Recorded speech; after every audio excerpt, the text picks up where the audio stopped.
The first thing I noticed was the smell of rosemary and hot butter rising off the buffet chafers. A clean knife-edge scent under the hum of the rented heaters. The string lights casting a warm lattice over the community hall's polished floor. I stood by the folding table where the big brown box sat, my box, taped, labeled. And quiet Tan listened to the low tide of family laughter curling around my name tag like it had done all night.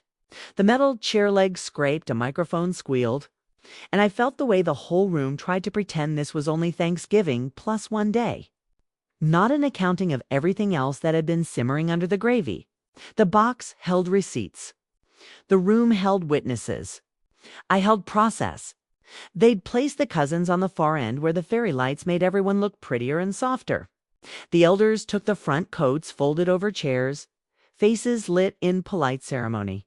The folding podium smelled faintly of furniture polish and lemon oil. And the carpet had a newish roughness on my palms when I touched it, checking for wobble the way I check everything, by feel.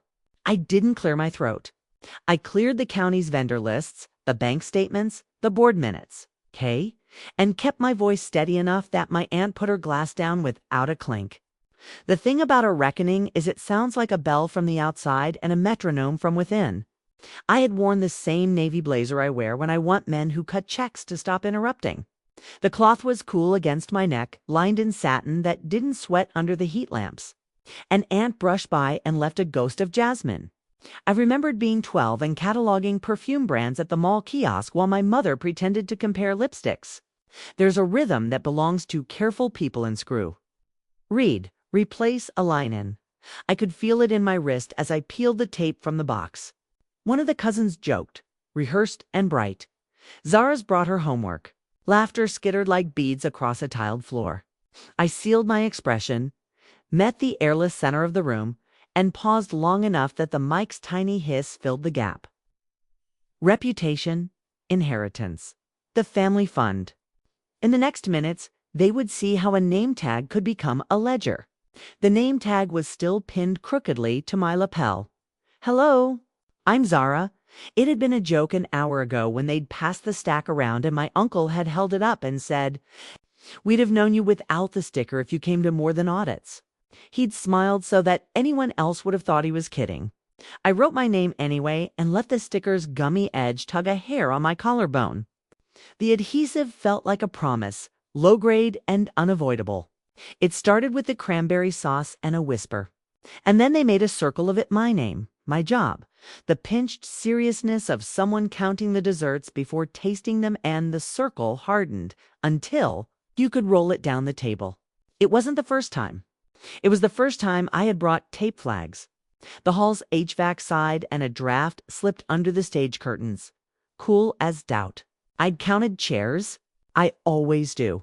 93 set, 87 filled, 6 spares pushed against the back wall like afterthoughts. The microphone cord looped in a tidy figure eight, which I loosened and straightened, because this night was going to be recorded and time-stamped by more than one device. A Shamai forensic auditor gave me a tiny nod near the door. The bank manager's shoe arrived in a coat that looked slept in only because he works nights. Auntie Samina pressed her lips and looked away from me and toward the dessert table where the pumpkin pies shone like medals. The room smelled like cinnamon and electricity. Before we eat cake, I said into the mic, the metal cold under my finger pads, "We need to do our own version of grace." The sound of forks stopping is a soft, collective click, almost a purr. I let it sit. My cousin Maya leaned a hip against the buffet, arms crossed, eyes skeptical and sparkling with the kind of humor that uses your full name. Next to her, Uncle Rafi touched the fluted stem of a cheap champagne flute he hadn't sipped from. He always performs restraint first. Near the back, my mother Nadira smoothed a napkin and mouthed the blessing her mother taught her, a figure eight of words around patience. The box gave under my hands corrugated whisper. And then the smell of toner and paper dust lifted, a dry library scent that steadied me. I slid out the first file, a tab labeled Trust Quarterly, the paper edges pressed into my skin. Fine as messages written by nail. The lights were warm, too warm. Someone nudged the thermostat and a plastic tick sounded like a tiny decision. I kept my voice measured. You told me last year I was dramatic when I asked for the family account's bank logs. You told me I was making trouble. Am I quoting right, Maya? When I said vendor payments needed to signatures, I didn't turn toward her yet. I positioned my receipts the way a chef lays knives on a board, by size and purpose, shiny with readiness. You laughed when my name tag said hello. I'm the one who asks questions. I heard an ice cube crack in a glass. The smell of burnt sugar drifted from a tray someone had left under a warmer too long. In the doorway, Detective Alvarez stood with the kind of posture that doesn't want a scene. He wasn't here for cuffs. He was here to watch the countersign of the truth. The audio recorder on the edge of the podium blinked its tiny, steady light. They mocked me because of my name tag. But the thing about labels is they stick to whoever earns them more often than to whoever wears them. It seems I'm not family here. By the end of the week, I would have a certified reversal email from the credit union, a notarized amendment to the trust distribution plan, and a chain of custody log that crossed the hall like a bridge. But tonight I had a narrative stapled with wire confirmations and dotted with clause numbers that snapped into place like Preston pearls. The one-line stakes were simple. The family account fed scholarships and winter electric bills for elders. It should never have fed a cousin's startup or a brother-in-law's impulse SUV.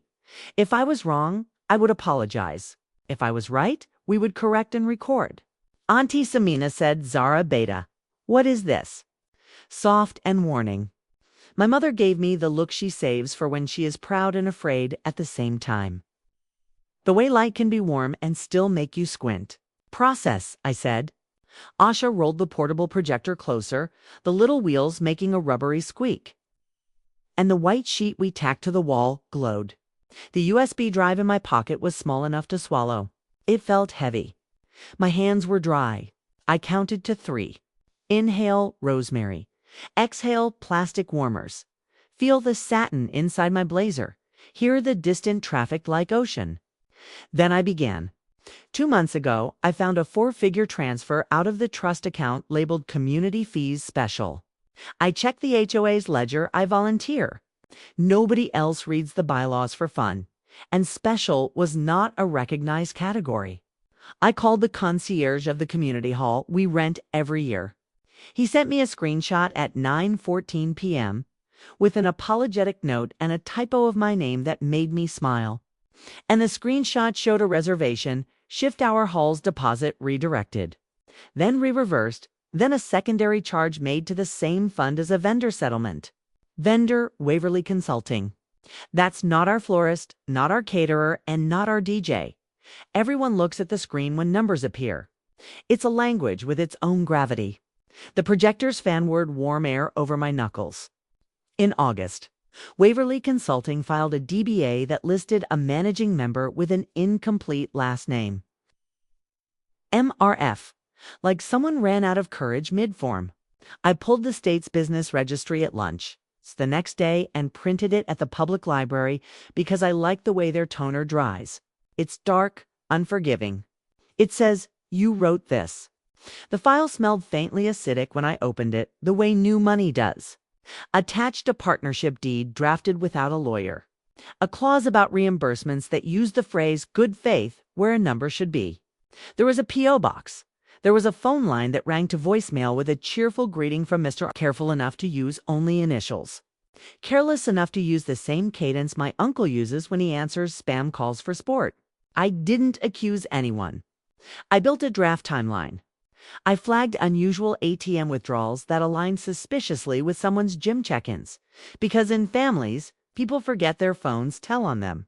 I pulled the audit trail for the online banking portal. And the timestamps clustered after midnight on days when my uncle slept in the guest room because of his snoring. On those nights, Maya liked my Instagram stories within minutes of the transfers posting. Human rhythms betray financial ones. They are chorus lines. My mother once told me to balance my checkbook by candlelight when the power went out, just to show myself the numbers still add. I did that as a kid, pen scratching, wax smell thick in the summer heat. And learned that quiet is a better witness than outrage. So when the name tag joke started this year, is your badge laminated? Can you audit the turkey for us? I made an inventory. Who laughed first? who watched my face, who changed the subject.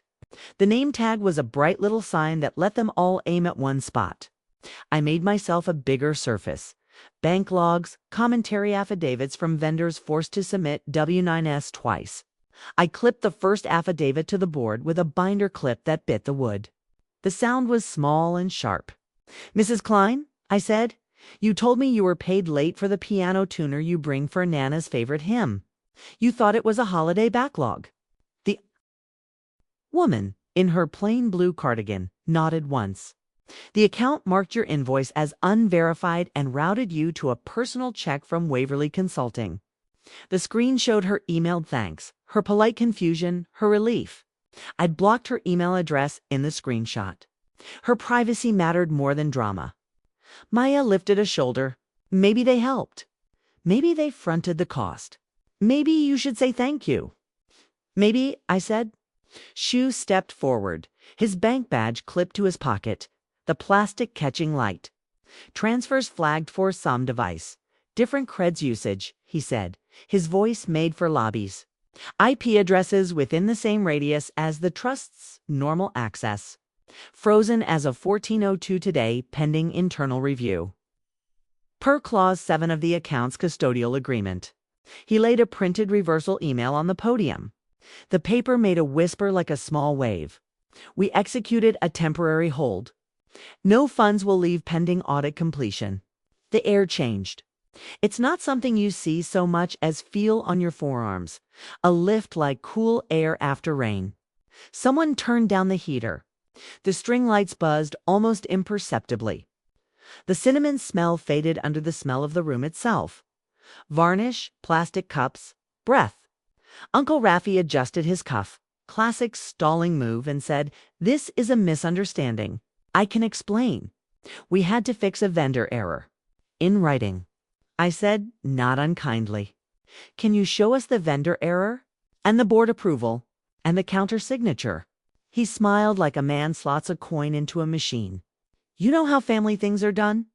I prefer to know how they're documented." The pen in my pocket had a narrow knurling near the grip that always left a faint pattern on my fingers. I pressed my thumb to it. "Because here's the clause you forgot when you drafted your side vehicle. The trust deed includes an audit, right, triggered by any two beneficiaries' written requests. We filed and timestamped those requests last month, witnessed by a notary. And we have the custodial bank's compliance officer copied on the thread. That triggered their review. It also triggered mine. The room did that thing rooms do when the center of gravity shifts. Someone coughed into their sleeve. Metal chair legs shifted again like a small herd. Asha plugged in the USB, and the first wire confirmation bloomed on the sheet. Black on white, the numbers as plain as an address. "Here," she said mildly. "September 14th, $6,300 labeled vendor settlements partial. Beneficiary notification suppressed. A feature normally locked. Here's where it was toggled." She tapped the little triangle that opened the access log and timelined the clicks like they were steps down a hall. "Someone has too much time," Maya said, bright and brittle. I don't know, Zara. This is your thing. You love to make people feel small with your checklists." "It's the opposite," I said. "I make numbers feel honest so people can stand up straight." A breeze scuffed the curtain and a corner lifted, revealing the scuffed stage edge. It made me think of the summer I helped sand a bench with my grandfather. The smell of sawdust and lemon oil, the patience of a smooth surface. I looked at my mother. She nodded. I looked at my aunt, at my cousins, at the men who don't read their email until there's a crisis, and felt the part of me that is tired of being a joke about spreadsheets relax into its usefulness. The second affidavit came from the florist who had quietly sent me screenshots late at night of emails signed Maya R. Negotiating a percentage in exchange for your loyalty. The florist had refused, then received a new vendor payment from Waverly with the subject line, "Expedited Settlement." The subject lines in the printed emails looked defensive, like they'd wrapped themselves in someone else's coat. I didn't ask why. I kept my eyes on the facts. If you were smoothing cash flow, I said to Maya, you would have documented the board approval and posted it for review. You didn't. If you were reimbursing from your consulting firm, you would have paid in, not skimmed a fee out. You didn't. If you were covering a vendor temporarily, you wouldn't have toggled beneficiary notifications off.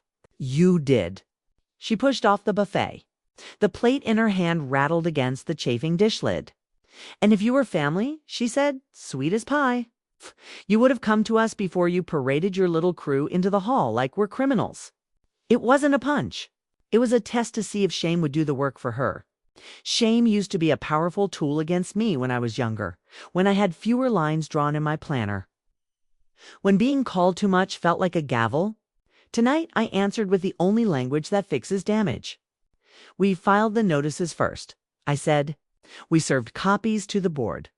We executed a hold with the bank. We recorded a freeze code keyed to release on auditor certification. We escalated to compliance when your reply used the word witch hunt. We preserved the audit trail, redacted details for privacy, and invited you to participate. You refused. Alvarez didn't shift. He didn't have to. Authority has a stillness when the evidence does the moving. The piano tuner's wife dabbed her eyes. My grandmother's friend Fatima, who had seen more life than any of us, flicked her tongue and said, the money is the easy part. The trust is the hard part. Everyone heard her. She is the kind who only speaks when it matters. Please, Uncle Raffi said, turning to the elders, palms up. No need to embarrass everyone over an accounting hiccup. We can reverse. We were going to reverse. Shu cleared his throat. We already reversed, he said. For those items that qualified. Others are flagged for recovery. As account manager, I am required to cite fiduciary duty here. Funds are frozen pending completion.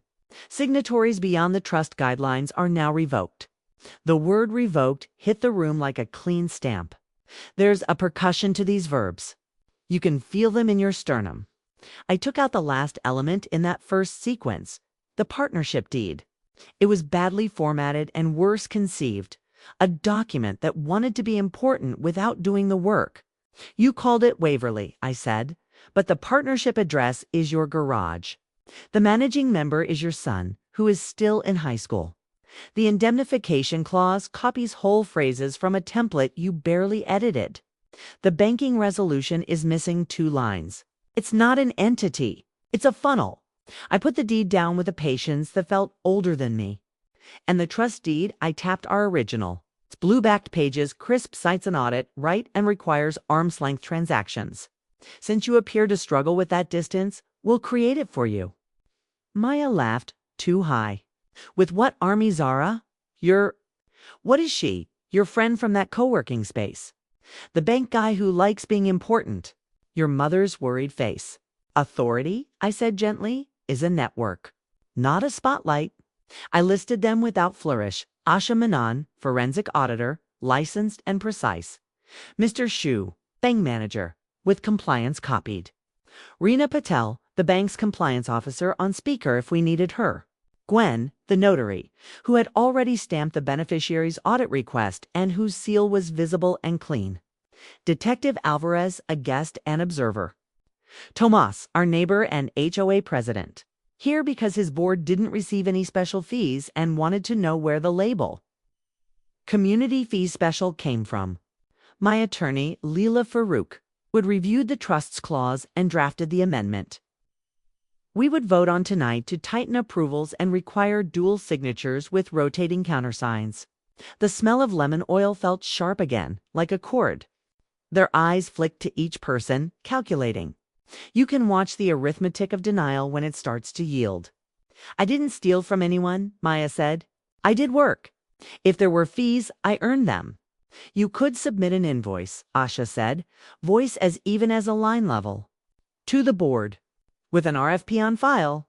You did not. And you used the bank portal to create your own approvals. We have the log, we have the device ID, and we have the timestamps. You can either participate in the process, or you can refuse and allow law enforcement to interpret your behavior without your input. Uncle Raffi ran his tongue along his teeth. He tapped the champagne glass with his ring in a way that read as both habit and tell. I'll pay it back, he said. All of it. I'll write a check. When the audit is complete, Shu said, we will accept an inbound transfer per recovery schedule. Not before. The heaters clicked off. The room cooled honest as stone. I thought about the first time I set foot in the bank with my mother when I was 6. The marble floor cold through my sandals, the tellers behind glass. I'd watched the stamp drop on a money order and thought, that's what certainty sounds like. Now, much older and a little more precise, I let the stamps line up inside me. We're voting tonight, I said. Amendment to the trust to require dual approvals and external auditor. Review for anything over $1,000. Board reconstitution to include 2 beneficiaries not related to current signatories. Vendor approval process recorded and posted within 48 hours of execution. And a temporary injunction on Turnal for Noan, both of you serving as account admins pending clearance. Maya's masquerade eyelashes blinked slowly, like a cat deciding whether to scratch. And if we don't vote, she said lightly, then the bank continues to hold, Shu said. And our friend from compliance will recommend a formal report. Your credit union accounts will be reviewed for linked transfers. We'll cite policy. We'll comply. None of this is personal. He didn't smile. Shu never smiles when procedure is in the room. My mother's hands were folded over her purse in the front row, a neat stack of bones and veins and history. She met my eyes. She nodded. She doesn't shout. She signs. This is how I learned to be myself. Before we vote, I said, I want to say something. Not about numbers. The rosemary had faded. The hall now smelled like paper and heat and a hint of rain on coats by the door. I did not do this because I like rules. I did it because the piano tuner should be paid without a tip or a favor. Because Auntie Fatima shouldn't worry about the heating bill in January. Because my grandmother's name is on the trust deed and her signature deserves better company. My throat burned. Briefly. I let the heat become breath. All those jokes about my name tag, how I'm the one who asks for receipts, the one who reads the fine print, the one who texts too many reminders they were training you to treat me like an outsider so your fingers could feel cleaner. Congratulations. It's worked. It seems I'm not family here. No one laughed. The line didn't echo like a cymbal. It landed like a gavel that's been used enough to fit the judge's hand. I let the sentence sit on the floor between us, unrescued. Motion on the amendment, Layla said, voice dry, almost academic, as if the room wasn't threaded tight with emotion. Proxies submitted in writing will be counted. Raise hands or submit signed slips. Hands rose. Mine didn't. I was chairing the mess, not drawing a line for myself.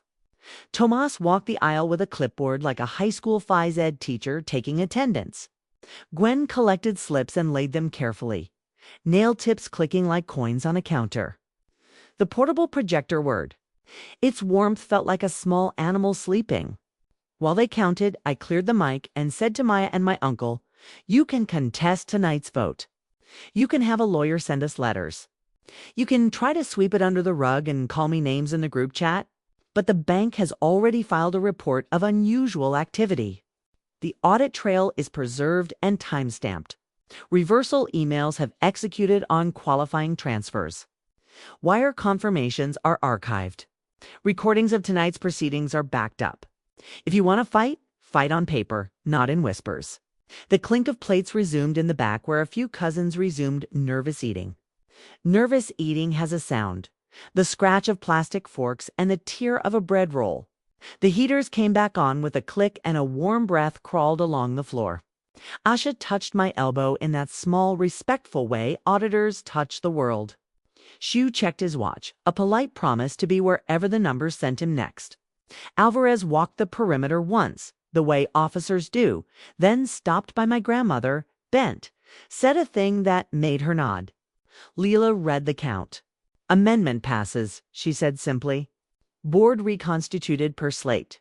Temporary injunctions in effect. Auditor engaged. She looked at them, then at the room. We'll formalize and circulate minutes. We'll file with the bank. We'll record in the trust's book.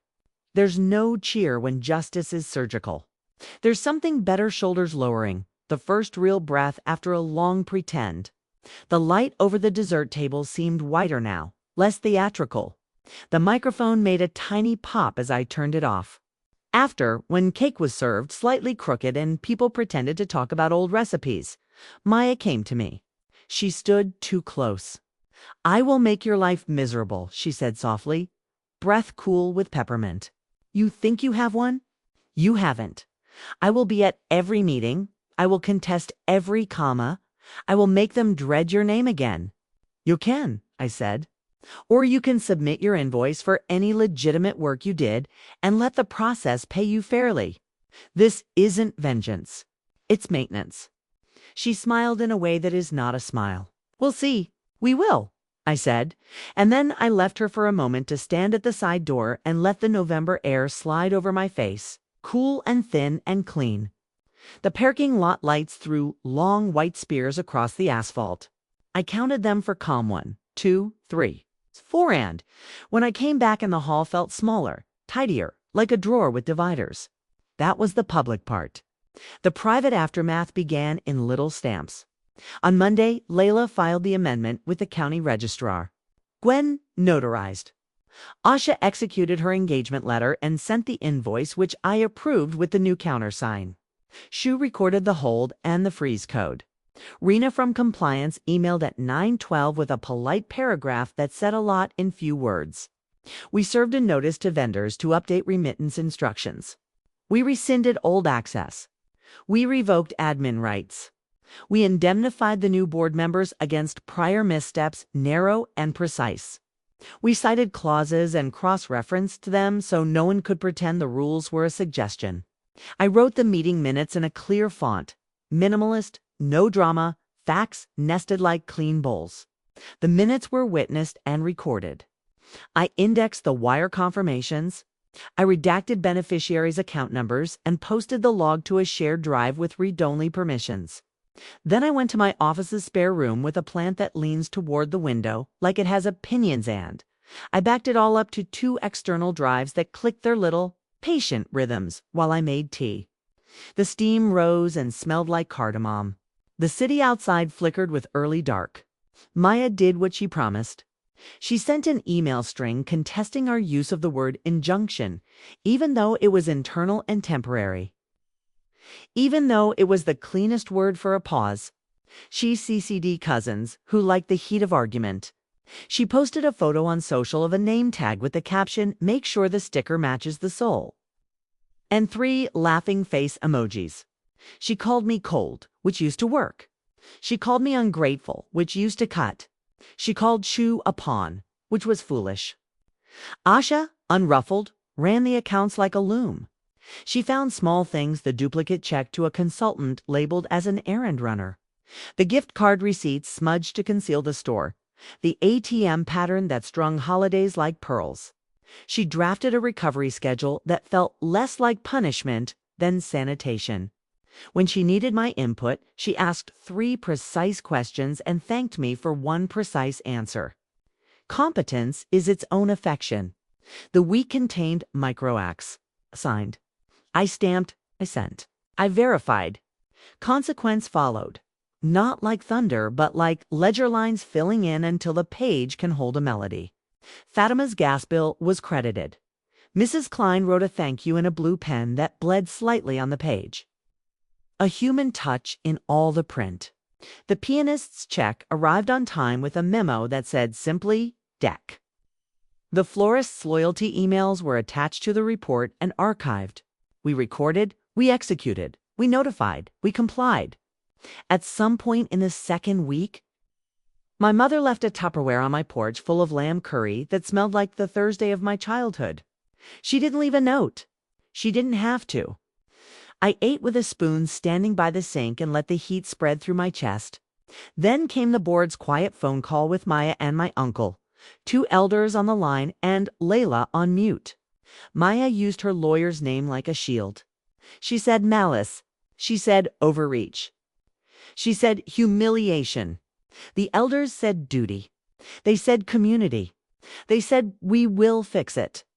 The silence between those words was a new space.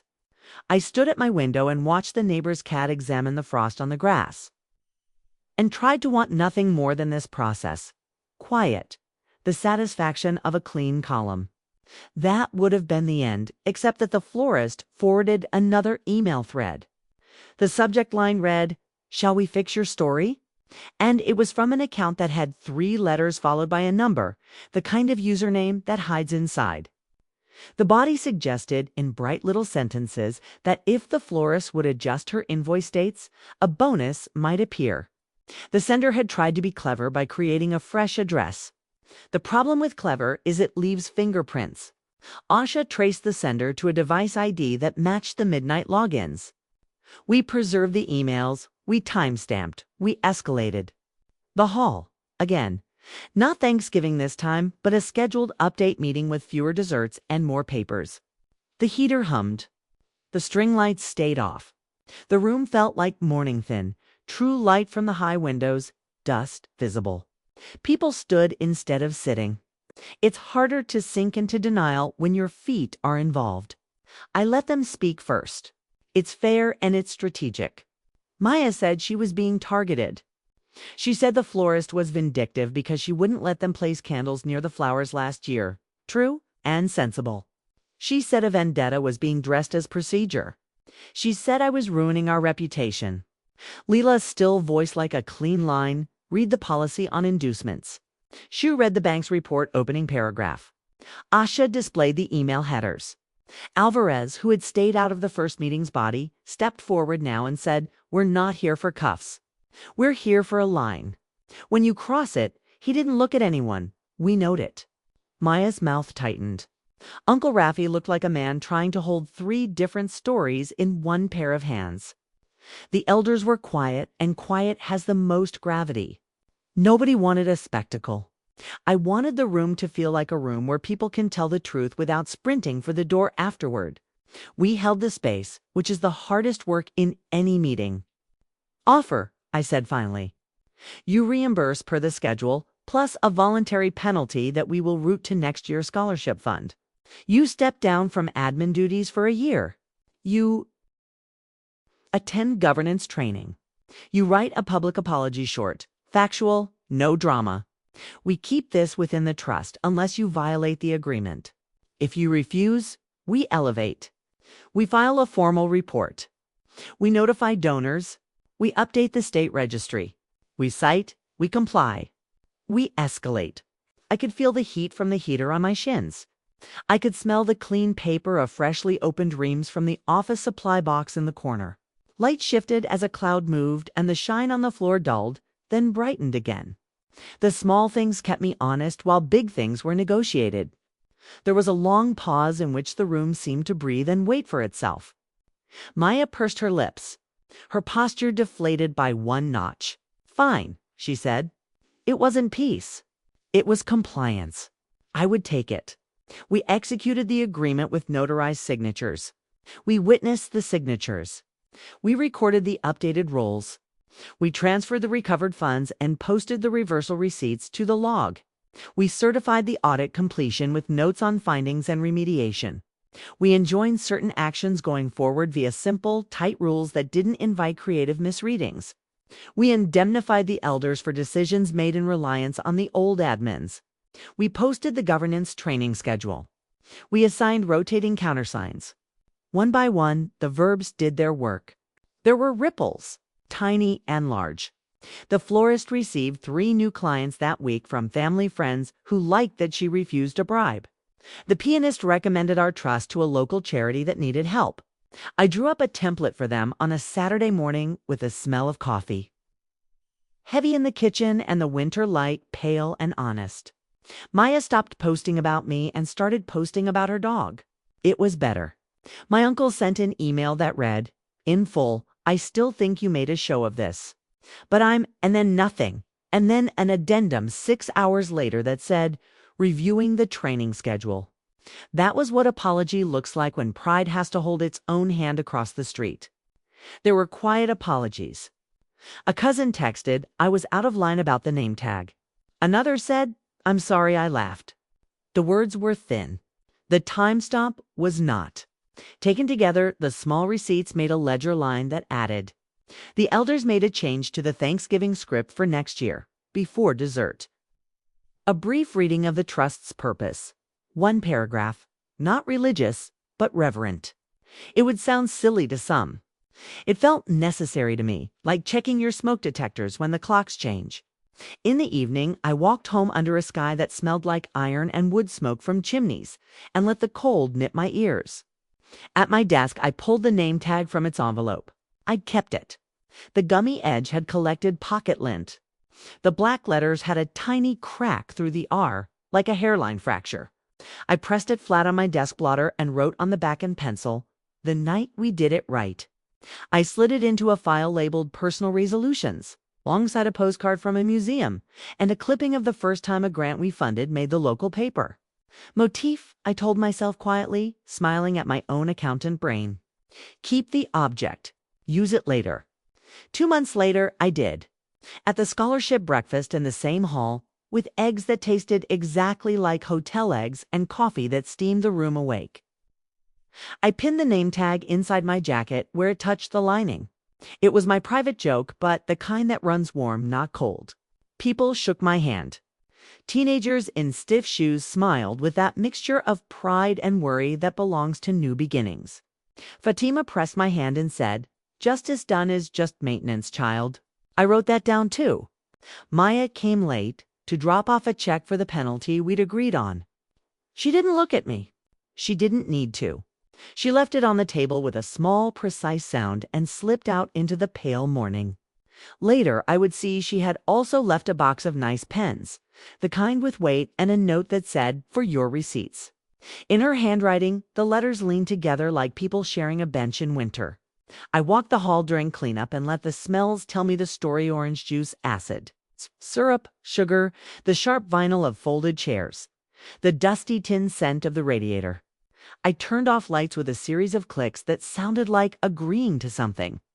Asha waved from the door, phone pressed to her ear as she coordinated a payroll audit for someone else's mess. Shu called to say the last reversal had posted. His voice over the phone lines sounded like good metal. Lila texted a photo of her cat sleeping on a stack of casebooks, proof that gravity can be kind. A week after that, we received a quiet letter from the bank. Account in good standing. Watch list cleared. Audit complete. The letter sat sweetly in my hands, the paper thickness just a shade heavier than normal. As if someone had chosen that stock for its ability to reassure. I filed it. I drank tea. I sat with my mother while she knit in her chair, and the room held us like a palm, warm and easy. She didn't say anything about the name tag. I didn't either. We watched the light move from the far wall to the plants, and then to the floor, and then to the place where the cat sprawled, indifferent in a beam. Months passed the way receipts piled lowly, then all at once. The new board minutes read, "Easier now," a music that doesn't trip on itself. Vendors submit clean invoices. We pay on time. The scholarship kids send updates with typos and exclamation points that make me smile. Policy edits go through without the sighs that used to signal someone practicing injury. The group chat is quieter. The jokes are about the DJ's playlist, not my badge. Once, in a grocery aisle lit hospital bright and smelling of oranges and bleach, a cousin stopped me and said, "I still think you went hard." I said, "I went accurate." We stood by the end caps, like we had both accidentally joined a display. She nodded. "It's better now," she said. "Fine," I said. That word has more dignity than people give it credit for. The last ripple landed this way. A donor who had paused their annual contribution after hearing rumors sent an email that said, "Heard you've cleaned house. Respect." The transfer landed the next morning. I printed the confirmation because there's a pleasure to paper when the numbers are good. I tucked it into the log, stamped, dated, and let the drawer shut with a sound that means a thing is where it belongs. On the anniversary of the first meeting, I pinned a new name tag to my coat. It read only my name. Nobody laughed. Someone asked where I wanted the extra folding tables. I pointed. The heaters hummed. The rosemary smelled right. The lights buzzed the way they always do. I waited by the podium, and when the microphone squealed, I adjusted the gain. Not because I like control, but because I like clarity. I saw my mother in the front row, her scarf tidy, her eyes kind. And then I saw Maya by the dessert table setting down plates without fanfare. She caught my eye. She didn't smile. She nodded. Sometimes a boundary is just a hallway we learn to walk without knocking our shoulders against the walls. Sometimes family is only a ledger that finally adds line by honest line. My name tag was never a joke. It was a description of work. It still is.